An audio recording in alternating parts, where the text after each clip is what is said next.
छत्तीस हत्तींचे बळ असणारे, त्रस्त मुघलांना करणारे, परत न फिरणारे, तिन्ही जगात जाणणारे, शिस्तप्रिय वाणी तेज असणारे, जिजाऊचे पुत्र, महाराष्ट्राची शान, हार न मानणारे, राज्याचे हितचिंतक, जनतेचे राजा म्हणजे छत्रपती शिवाजी महाराज.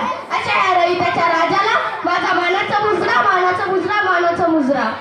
छत्रपती शिवाजी महाराजांचा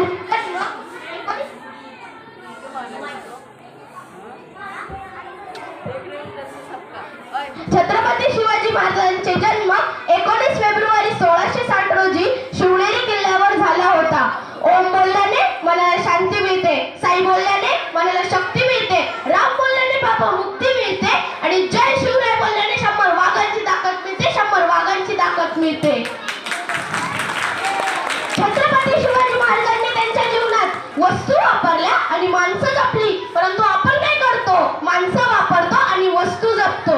महाराजांनी त्यांच्या जीवनात जे केले ते जगाने नाही केले आणि जे जगाने केले ते महाराजांनी कधीच केले नाही. म्हणून पूर्ण जगाला महाराजांपुढे झुकावे लागले, महाराजांपुढे झुकावे लागले. देवाकडे एक साधं फूल मागितलं, देवाने अख्खी बाग दिली. देवाकडे साधं एक घर मागितलं, देवाने अख्खा राजवाडा दिला. देवाकडे पिण्यासाठी पाणी मागितलं, देवाने अख्खा समुद्र दिला. पण जेव्हा देवाकडेच देव मागितला तेव्हा देवाने छत्रपती शिवाजी महाराजांसारखा एक देव माणूस दिला, छत्रपती शिवाजी महाराजांसारखा एक देव माणूस दिला. एवढे म्हणून मी माझे भाषण संपवतो. छत्रपती शिवाजी महाराज की जय.